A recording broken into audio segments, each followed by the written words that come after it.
trendet dhe megatrendet botërore për çështjet e drejtave të njeriut nuk janë fare pozitive.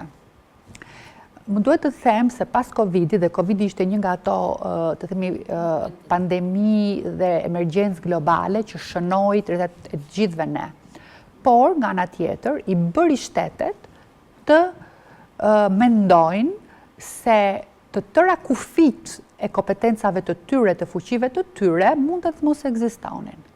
Dhe më besoni që jo vetëm politikanëve, po dhe shumë personave të tjerë me pushtet, pasja e më shumë pushteti dhe kufizimi i disa lirive dhe të drejtave të njeriut, i bëri të ndihen mirë. Dhe i bëri që në subkonsciencën e tyre, në një farë mënyrë të gjejnë arsyetime shumë çuditshme, që t'ja vënë fajin lirive dhe demokracive, drejtave të njeriut, standardeve që ne kemi, si shkaqe për të cilat Covid-i në Kinë u adresua në një mënyrë tjetër, me shumë pak kosto dhe me një situatë dhe me një emergjencë të ndryshme, dhe në Evropë dhe në vendet nordike, të themi Evropa dhe Amerikat në një mënyrë tjetër.